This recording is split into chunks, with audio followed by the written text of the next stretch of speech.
kami akan menjelaskan mengenai pengertian dan dasar pembentukan dari stratifikasi sosial. Sebelum kita lanjut ke materi, persilakan kami untuk memperkenalkan anggota-anggota kami. Saya Muhammad Izanul Dia, absen 22. Saya Rifan Mulkiridi, absen 32. Saya Idris dan Nugraha, absen 11. Saya Nalaya, absen 6.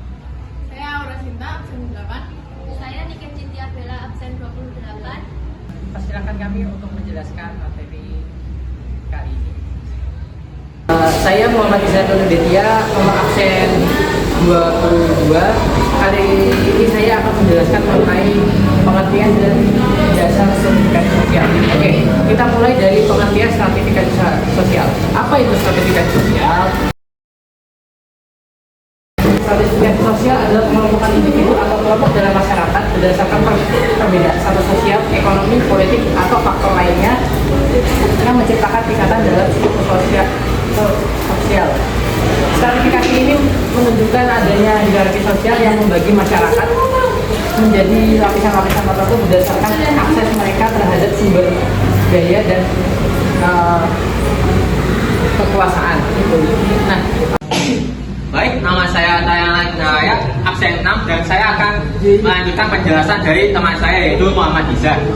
Jadi, stratifikasi sosial memiliki ahli juga. Yang pertama, P.J. Asoike. Menurutnya, stratifikasi sosial adalah pembedaan penduduk atau masyarakat ke dalam kelas-kelas secara bertingkat atau hierarkis. Yang kedua, Paul B. Horton dan Chester L. Booth. Menurut mereka, stratifikasi sosial berarti sistem perbedaan status yang berlaku ke dalam suatu masyarakat. Yang ketiga, Bruce J. Cohen. Menurutnya, stratifikasi sosial sistem yang menempatkan seseorang sesuai dengan kualitas yang dimiliki dan menempatkan mereka pada kelas sosial yang sesuai. Yang keempat, Robert M. Z. Lawan. Menurutnya, stratifikasi sosial adalah penggolongan orang-orang yang termasuk dalam suatu sistem sosial tertentu ke dalam lapisan-lapisan hierarkis menurut dimensi kekuasaan, privilege, dan prestige. Yang terakhir, Astrid S. Susanto. Menurutnya, stratifikasi sosial adalah kebiasaan hubungan antar manusia secara teratur dan tersusun sehingga setiap orang mempunyai situasi yang menentukan hubungan dengan orang secara vertikal maupun mendatar dalam masyarakatnya. Baik, di sini saya akan menjelaskan dari mengenai dasar pembentukan stratifikasi sosial. Dasar pembentukan stratifikasi sosial terjadi dari dua cara, yaitu yang pertama stratifikasi sosial yang terjadi secara sendirinya atau alamiah. Yang kedua, stratifikasi sosial yang terjadi yang pertama yaitu stratifikasi sosial yang terjadi secara sendirinya yaitu alamiah. Stratifikasi sosial ini terjadi dengan sendirinya, bersifat alami, otomatis. Lapisan sosial ini dapat terjadi bersamaan dengan dinamika kehidupan masyarakat. Misalnya pada masyarakat kerajaan di mana orang yang memiliki jumlah kerajaan akan menempati strata tertinggi. Yang kedua yaitu stratifikasi sosial yang sengaja dibentuk. Stratifikasi sosial yang sengaja dibentuk dengan sengaja untuk mengejar kepentingan atau tujuan tertentu, biasanya berkaitan dengan pembagian kekuasaan dalam organisasi formal.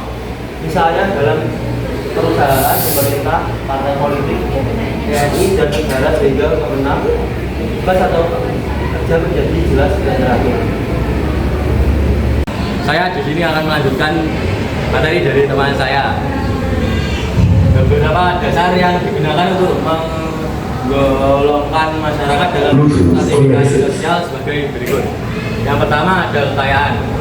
Kekayaan merupakan salah satu dasar pembentuk stratifikasi sosial di masyarakat. Hal ini karena adanya perbedaan kemampuan dalam memenuhi kebutuhan hidup. Yang kedua, kekuasaan. Selain kekayaan, kekuasaan juga menjadi dasar pembentukan stratifikasi sosial di masyarakat. Hal ini karena tidak semua orang bisa menduduki jabatan yang sama. Penjelasan berikutnya akan dijelaskan oleh teman saya. Saya saya akan menjelaskan beberapa dasar yang digunakan untuk menggolongkan masyarakat dalam stratifikasi sosial. Yang ketiga yaitu kehormatan. Stratifikasi sosial berdasarkan kehormatan ini ditempati oleh mereka yang dianggap memiliki kemampuan dalam memimpin, berjiwa karismatik, atau seseorang yang sudah lama tinggal di wilayah tertentu. Nah, yang keempat yaitu pendidikan atau ilmu pengetahuan. Ilmu pengetahuan atau pendidikan menjadi kriteria yang menentukan kedudukan seseorang di masyarakat. Seseorang dalam pendidikan tinggi biasanya lebih dihormati di masyarakat. Sekian dari saya, terima kasih. Demikian, mohon maaf apabila materi yang kami sampaikan kurang maksimal. Saya harap materi yang kami sampaikan dapat menjadi bahan pelajaran bagi